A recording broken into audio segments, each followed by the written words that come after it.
નમસ્કાર વિદ્યાર્થી મિત્રો, DM Patel group tuition online સ્ટડીમાં તમારું હાર્દિક સ્વાગત છે. મિત્રો, આપણે ગયા લેક્ચરમાં ખોરાકની જરૂરિયાત શા માટે રહેલી છે, ખોરાક મેળવવા માટે આપણે શું કરીએ છીએ, ખેતી કરીએ છીએ. ખેતી એના માટે આપણે પાક લઈએ છીએ. પાક એના પ્રકાર ખરીફ પાક અને રવિ પાક. ડાંગર એ કયો પાક છે તો તમે કહેશો ખરીફ પાક. ડાંગરને ખરીફ પાક કેમ કહેવામાં આવે છે? કારણ કે તેને ચોમાસાની ઋતુમાં ઉગાડવામાં આવે છે, એટલા માટે એને આપણે ખરીફ પાક કહીએ છીએ. તો જે પાકને ચોમાસાની ઋતુમાં ઉગાડવામાં આવે છે એનો બીજો મતલબ એ થયો કે એ પાકને પાણીની જરૂરિયાત કેવી હશે, થોડી વધુ. એટલે ખાલી જગ્યામાં કે એમાં ક્યાંય પૂછાય કે ડાંગરને પાણીની જરૂરિયાત કેવી હોય છે તો વધુ હોય છે, એટલા માટે આપણે તેને ચોમાસાની ઋતુ દરમિયાન ઉગાડીએ છીએ, માટે એને ખરીફ પાક પણ કહેવાય છે. હવે આપણે જોયું કે આવા પાકોનું ઉત્પાદન કરવા માટે ખેડૂતો દ્વારા ખેતી કરવામાં આવે છે. હવે ખેતી કોઈ એક જ સ્ટેપમાં પૂરી થઈ જતી નથી. ખેતી કરી અને પાકનું ઉત્પાદન મેળવવા માટે ઘણા બધા તબક્કામાંથી પસાર થવું પડે છે. મતલબ કે ખેતીની અમુક પદ્ધતિ હોય છે, પદ્ધતિ અનુસાર જ ખેતી થાય છે. તો આપણે જોઈએ વિવિધ ખેત પદ્ધતિઓ.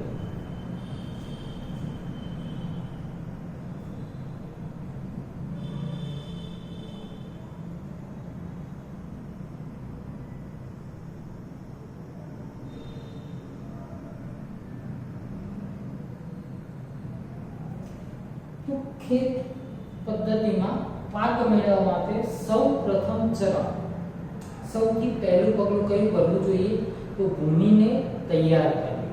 આપણે જે જમીનમાં પાક લેવાનો હોય એ જમીન આપણે પહેલા તો વાવણી કરી શકાય એ રીતે, પાક લઈ શકાય એવી રીતે તૈયાર કરવી જોઈએ. ખૂબ જ કઠણ જમીનમાં પાક ઉગી શકતો નથી, જમીનને પોચી બનાવવી પડે છે. એટલે પહેલું પગલું હોય છે ભૂમિને તૈયાર કરવી.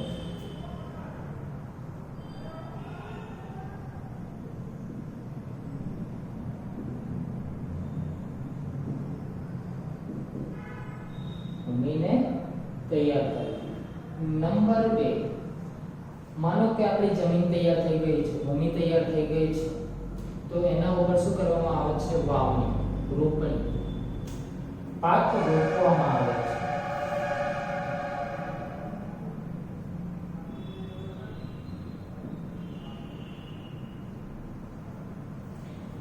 પાક રોપ્યા બાદ જરૂર પડે છે એની અંદર કુદરતી ખાતર અથવા તો કૃત્રિમ ખાતર નાખવાનું. તમે ખાતર વિશે અગાઉના ધોરણમાં ભણેલા છો. ખાતરથી પાકને પૂરતા પ્રમાણમાં પોષક દ્રવ્યો મળી રહે છે. મતલબ કે એના પછીનું સ્ટેપ શું આવશે, કુદરતી ખાતર અને કૃત્રિમ ખાતર નાખવું.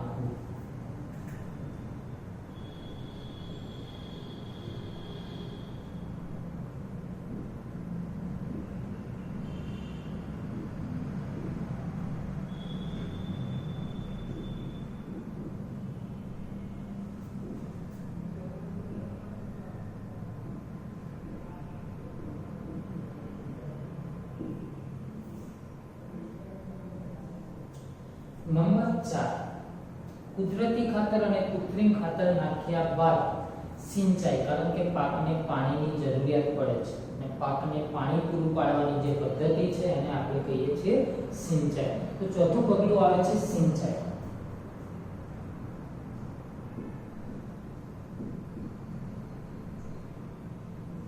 નંબર 5, પાકને પૂરતા પ્રમાણમાં આપણે પાણી આપી દીધું.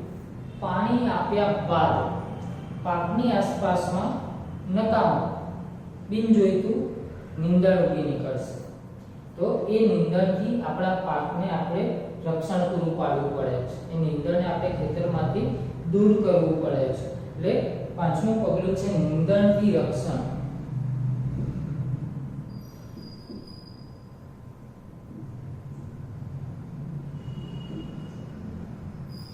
આ 5 પગલા વ્યવસ્થિત પૂરા થયા બાદ નંબર 6 માં તમને તમારો પાક એ અનાજના દાણા આપશે. એના માટે આપણે પાકને કાપવો પડે છે, એને કહીશું લણણી. એટલે કે પાકની લણણી કરવામાં આવે છે અને તમને અનાજ મળી રહે છે. જે વાવ્યું હોય એ પાક મળી રહે છે. હવે પાક મળી ગયા બાદ સૌથી મહત્વનું છેલ્લું કાર્ય છે એ પાકનો વ્યવસ્થિત સંગ્રહ કરવો. તમે તમારા ઘરે ઘઉં કે એવું લાવતા હોય વધારે એક સાથે ઘઉંની સિઝનમાં, તો તમે જુઓ તો એને મૂવવામાં આવે છે. કેમ? કારણ કે એને કોઈ નુકસાન થાય નહીં એટલા માટે, એ બગડે નહીં એટલા માટે. તો નંબર 7 છે સંગ્રહ.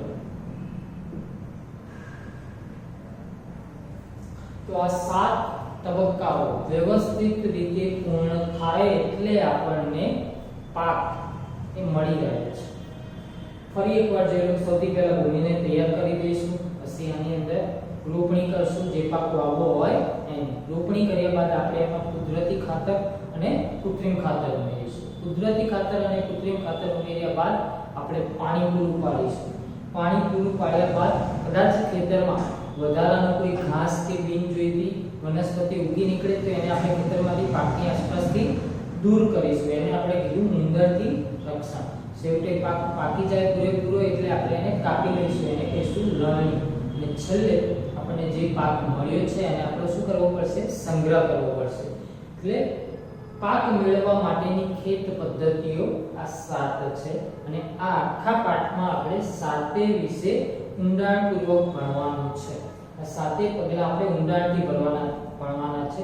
એવું નથી કે કઈ ભૂમિને તૈયાર કરવી એટલે જમીનને રોપણી માટે તૈયાર કરવી એટલે આ મુદ્દો પૂર્ણ થઈ ગયો. આપણે આ મુદ્દા વિશે હવે ડીપમાં અભ્યાસ કરવાનો છે. તો સૌથી પહેલો મુદ્દો છે ભૂમિને તૈયાર કરવી. એના વિશે આપણે આગળ વધીશું.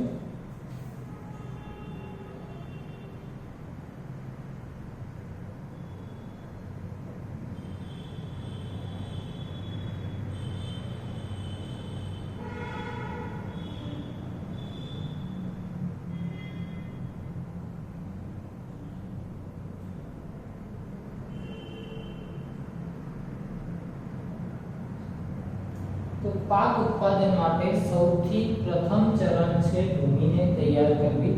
એ આપણો પહેલો મુદ્દો રહેશે. બરાબર છે? પાક ઉત્પાદન માટે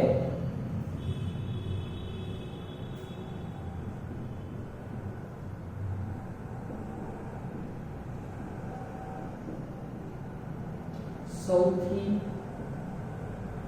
પ્રથમ ચરણ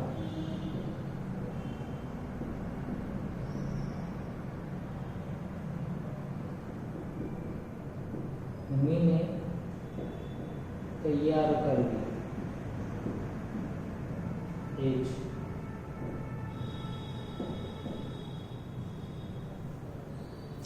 તો આ ભૂમિને તૈયાર કરવા માટે શું કરવામાં આવે છે મિત્રો? તો ભૂમિને તૈયાર કરવા માટે જમીનને ઉપર નીચે કરી અને પોચી બનાવવામાં આવે છે. જમીનને ઉપર નીચે કરી અને પોચી બનાવવામાં આવે છે અને એના માટે જે સાધન વપરાય છે એ છે હળ. તમે કદાચ ગામડે ગયા હોય તો તમે જોયેલું હોય હળ. આ હળ દ્વારા જમીનને ઉપર નીચે કરવામાં આવે છે અને જમીનને પોચી બનાવવામાં આવે છે. અને આ ક્રિયાને આપણે કહીશું ખેડાણ. આ ક્રિયાને આપણે શું કહીશું? ખેડાણ. બરાબર છે? તો બીજો મુદ્દો આપણે લખીશું.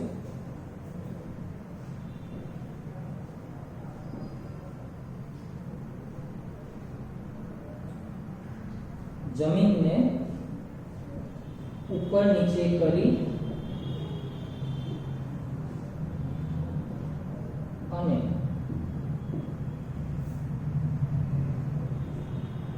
પોચી બનાવવામાં આવે છે.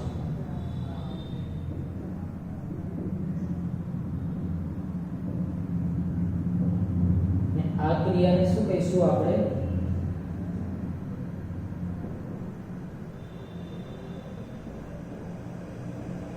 ખેડાણ કહે છે. ખેડાણ કરવા કયું સાધન વપરાય? હળ. હળ વિશે અત્યારે હું ડીપમાં તમને નથી કહેતો કારણ કે આગળના લેક્ચરમાં જ આપણે હળ વિશે ડીપમાં શીખીશું, એની આખી ટૂંકમાં શીખીશું. એટલે હળની વાત અત્યારે આપણે કરતા નથી, પરંતુ તમારે ખાલી જગ્યામાં પૂછાય તો ખેડાણ કરવા માટે કયું સાધન વપરાય છે? પરંપરાગત આપણું સાધન છે હળ. પરંતુ અત્યારના આધુનિક જમાનામાં હળના સ્થાને દાંતી એટલે કે કલ્ટિવેટર. ગામડે ગયા હોય તો તમે જોયું હશે ટ્રેક્ટરની પાછળ બાંધવામાં આવે છે કલ્ટિવેટર, એનો ઉપયોગ થાય છે. એટલે હાલ શું વપરાય છે ખેડાણ કરવા? કલ્ટિવેટર વપરાય છે. પહેલાના જમાનામાં પરંપરાગત સાધન કયું છે? હળ છે, બરાબર. એટલે કે ખેડાણ કરવા માટે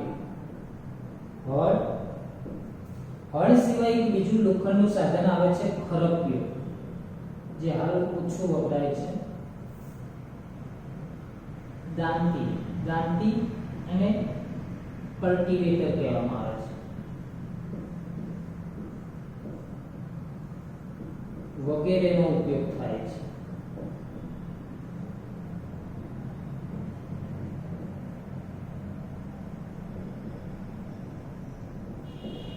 તો આપણે ખેડાણ કર્યું, આપણે શું કર્યું? જમીનની અંદર ખેડાણ કર્યું. તો ખેડાણ શા માટે કર્યું? જમીન ઉપર નીચે કરી અને પોચી બને એટલા માટે આપણે શું કર્યું છે? ખેડાણ કર્યું, બરાબર. તો આ ખેડાણ શા માટે કરવામાં આવે છે? જમીનને ઉપર નીચે કરીને પોચી શા માટે બનાવવામાં આવે છે? એનાથી આપણને શું ફાયદા થાય છે? તો પહેલું તો જમીન પોચી હશે એટલા માટે સરળતાથી હવાની અવરજવર થઈ શકશે. પોચી તો બનશે જ ખેડાણ દ્વારા, હવાની અવરજવર પર સરળતાથી થઈ શકશે. એટલે વનસ્પતિનું શ્વસન એ ખૂબ જ સહેલાઈથી થઈ શકે છે. એ આપણો પહેલો મુદ્દો છે.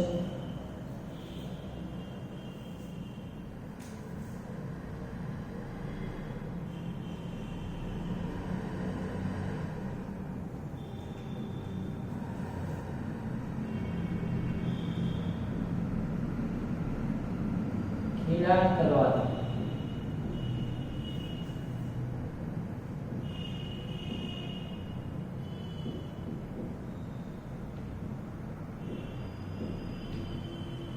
જમીન કેવી બને છે? પોચી બને છે.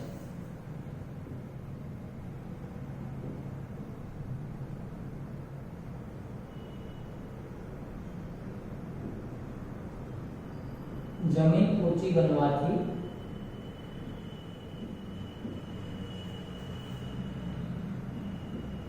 હવાની અવરજવર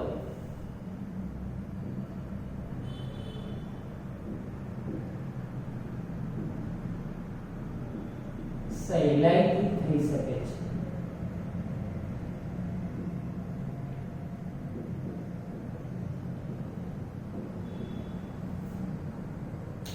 હવાની અવરજવર સહેલાઈથી થઈ શકે છે એનો મતલબ કારણ કે વનસ્પતિ શું છે? આપણી જેમ સજીવ છે અને દરેક સજીવો એ શ્વસન ક્રિયા કરે છે. શ્વસન માટે હવાની અવરજવર સહેલાઈથી, તમને પૂરતી હવા નહીં મળે તો આપણી શું હાલત થાય છે?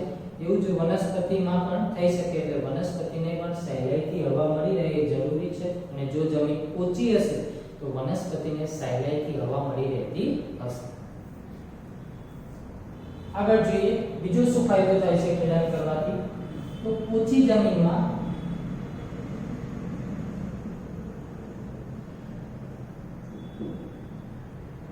અળસિયા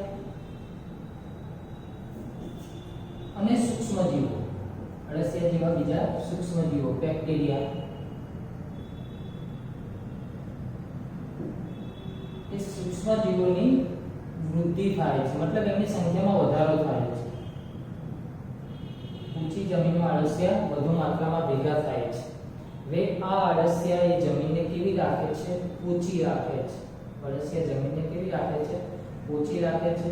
અળસિયામાંથી વર્મી કમ્પોસ્ટ ખાતર પણ જમીનમાં બનતું હોય છે. તો એના કારણે અળસિયા એ ખેડૂતના મિત્ર પણ કહેવાય છે.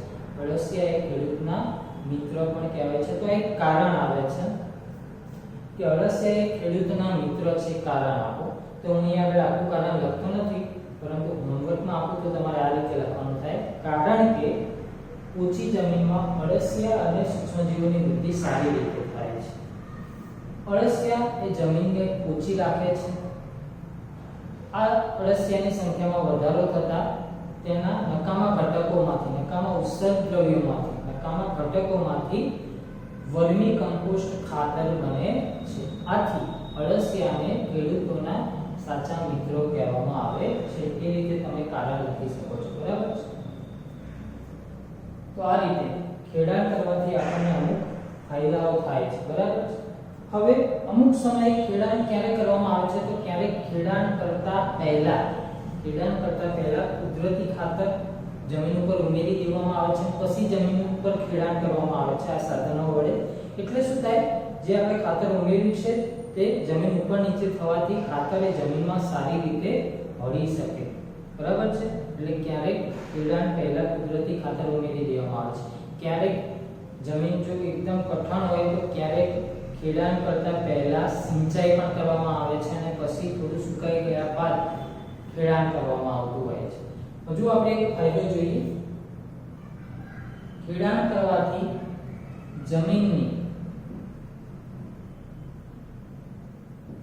ભેજ ધારણ શક્તિ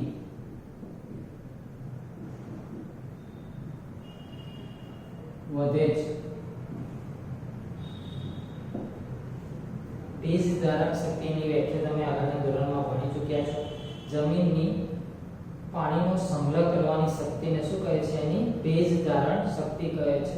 જેટલી જમીનમાં ભેજ વધુ હશે એટલો આપણા પાકને પાણી સહેલાઈથી મળી રહેશે। ભેજ હોવો જોઈએ જમીનમાં, બરાબર છે। તો ઓછી જમીન હશે તો એમાં ભેજ સારી રીતે સંગ્રહ થઈ શકશે, કારણ કે એમાં કણો વચ્ચે જગ્યા વધુ હોય છે, એટલા માટે ખેડાણ કરવાથી જમીનની ભેજ ધારણ શક્તિ વધે છે। તો મિત્રો તમને એવો પ્રશ્ન પૂછાય કે ખેડાણ કરવાથી શું ફાયદા થાય છે, તો તમે આ બધા ફાયદા લખી શકો છો। જો પ્રશ્ન પૂછાય ભૂમિને તૈયાર કરવી, ટૂંકમાં લખો તો આ બધું તમારે લખવાનું થશે। હજુ એક વસ્તુ આપણે લખી દઈએ, જે મેં કીધું, ક્યારે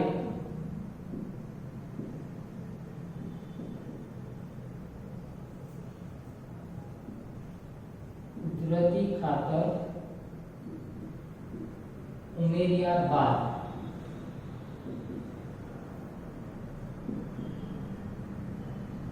ખેડાણ કરવામાં આવે છે,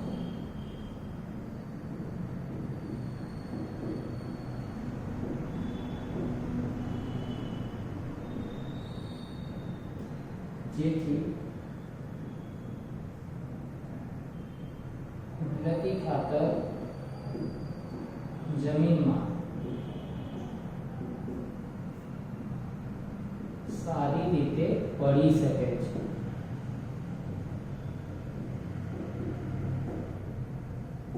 બરાબર। બીજી એક વસ્તુ જોઈએ, ક્યારે ખેડાણ કરવાથી જમીનમાં મોટા મોટા ઢેફા માટીના મોટા ઢેફા, એટલે માટીનો મોટો ટુકડો હોય એને ઢેફા કહેવામાં આવે છે। તો આ માટીના ઢેફા હોય છે, તો આ માટીના ઢેફા એ વાવણી દરમિયાન નડતરરૂપ બને છે। તો આ ઢેફાને ભાંગવા જરૂરી છે અને તોડી નાખવા જરૂરી છે। તો એ તોડવા માટે આપણું જે કલ્ટિવેટર હોય છે એની પાછળ લાકડાનું વજનદાર પાટિયું અથવા તો લોખંડનું વજનદાર પાટિયું લગાવવામાં આવે છે અને કલ્ટિવેટરની પાછળ એ જમીન સાથે કસડાઈને ચાલે છે, જેથી કરીને જમીન પર આવતા ઢેફા ઉપર એ વજનદાર પાટિયું પડવાથી એ ઢેફા શું થશે, ભાંગી જશે। અથવા તો માનો ક્યાંક ટેકરો છે કે ખાડો છે, ખાડા ટેકરા હોય ત્યાં એ આવું સમાર, એ વજનદાર પાટિયાને આપણે કહીશું સમાર, લાકડાનો ચોરસ, લંબચોરસ। તો એ સમાર ફેરવવામાં આવે તો સમાર ફેરવવાથી જ્યાં વધુ માટી હશે ખાડા તરફ જતી રહેશે, એટલે જમીન કેવી થઈ જશે, સમથળ। એટલે માટીના ઢેફા ભાંગી જમીન સમથળ કરવા માટે સમારનો ઉપયોગ કરવામાં આવે છે।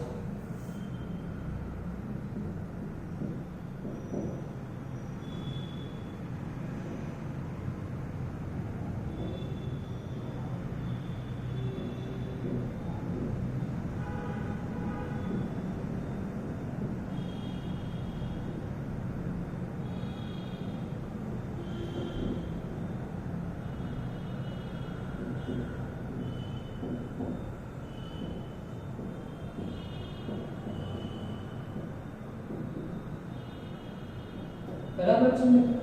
તો જમીનને આપણે પોચી બનાવી, સમથળ બનાવી અને હવે આપણી જમીન એ વાવણી માટે એટલે કે રોપણી માટે યોગ્ય બની જાય છે।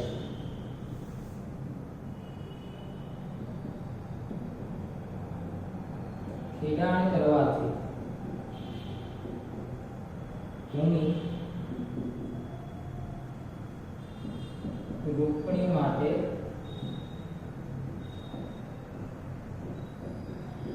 યોગ્ય બને છે.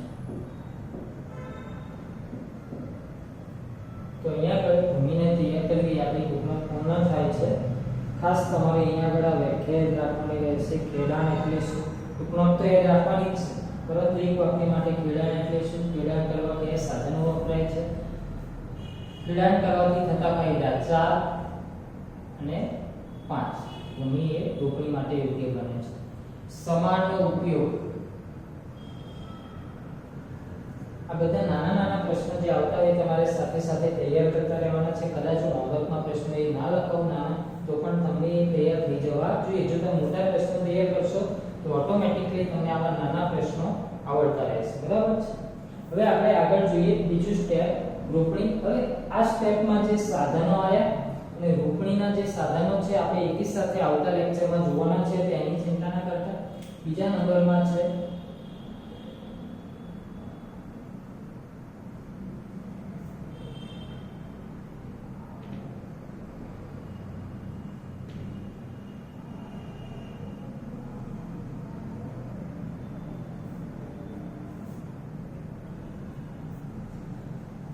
રોપણી. રોપણી કરવી એટલે જે પાક આપણે લેવાનો હોય જમીનમાંથી એના બીજ અથવા એના છોડને જમીનમાં રોપવા. હવે પહેલી વસ્તુ રોપણી કરવા માટે સૌથી મહત્વની બાબત એ હોય છે કે યોગ્ય બીજની પસંદગી કરવી. રોપણી દરમિયાન જ તમે બીજ જોશે તમને. તો જો રોપણી નહીં કરો અને બાકીના 6 સ્ટેપ કરશો તો જમીનમાંથી તમને શું મળશે? કંઈ જ નહીં, કારણ કે રોપણી દરમિયાન જ તમે બીજ રોપો છો. બરાબર છે. એટલે સૌથી અગત્યનો મુદ્દો હોય તો એ કયો છે? રોપણી. એટલે કે ખેત પદ્ધતિનો સૌથી મહત્વપૂર્ણ તબક્કો.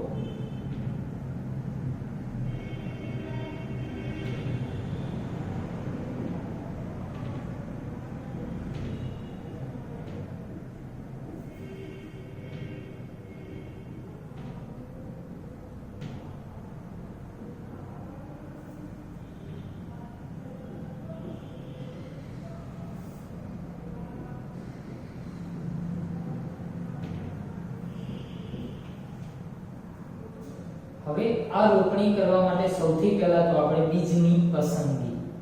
આપણે કોઈ બીજ લાવીએ અને વાવીએ, જો બીજની ગુણવત્તા સારી ના હોય તો પાક આપણો સારો થશે નહીં. એટલે પહેલી વસ્તુ એ જોવી જોઈએ જે બીજ આપણે લાવીએ છીએ પાક લેવા માટે એ બીજ કેવા હોવા જોઈએ? સારી ગુણવત્તાવાળા હોવા જોઈએ. મતલબ કે સારી ગુણવત્તાવાળા બીજની પસંદગી કરવી એ સૌથી પહેલું કામ હોય છે.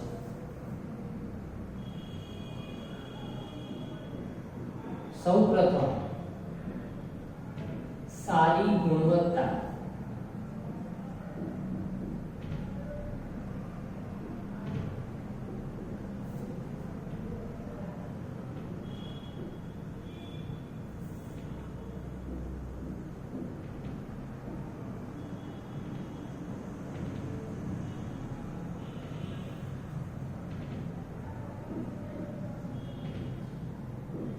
સારી ગુણવત્તાવાળા બીજ પસંદ કરવા માટે એક પ્રયોગ પણ છે જે આપણે પાછળથી જોઈ લઈશું કે આપણે સારી રીતના બીજ છે કે નહીં એ કેવી રીતે નક્કી કરી શકીએ.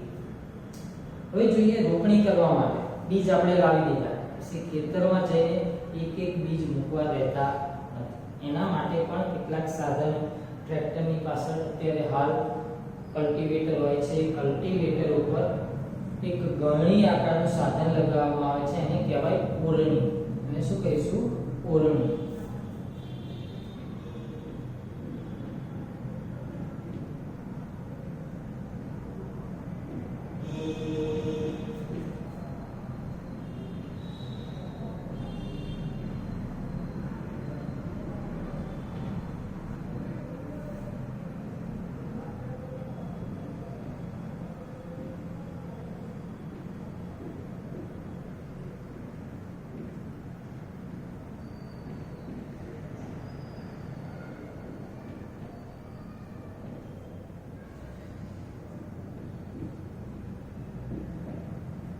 કહે છે ઓરણી કહે છે. આધુનિક જમાનામાં હવે ઓરણી જે હોય છે આ રીતે હોય છે ગળણી ટાઈપ. અહીંથી બીજ નાખવામાં આવે છે, નીચે પાઇપ આપેલો હોય છે.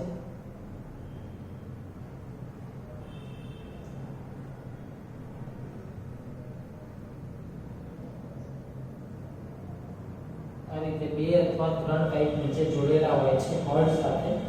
અહીંયાથી બીજ નાખશો તમે એટલે ત્રણેયમાં આ અમુક અંતર ફિક્સ થઈ જશે. ચાસ જેને કહી શકાય, હાર. અમુક હારમાં આગળ પડતા જશે બીજ, બરાબર છે, નિયમિત અંતરે પડતા જશે. ખાસ જરૂરી હોય છે કે જે બીજ તમે જમીન અહીંથી નાખો છો એ બીજ જમીનમાં યોગ્ય ઊંડાઈએ જવા જોઈએ. જો વધુ ઊંડાઈએ જશે તો પણ નહીં ઉગે, અને ઓછી ઊંડાઈએ મતલબ ઉપર પડશે, જમીનની ઉપર બીજ પડ્યું રહેશે તો પણ ઉગશે નહીં. મતલબ યોગ્ય ઊંડાઈએ પડવા જોઈએ. આધુનિક જમાનામાં રોપણી કરવા માટે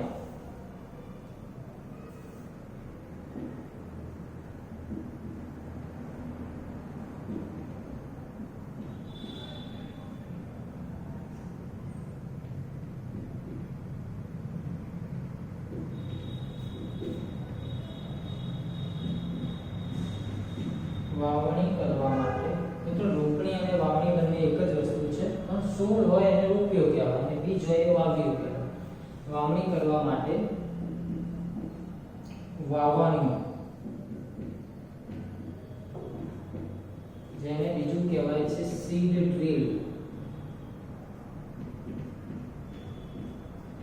નો ઉપયોગ થાય છે.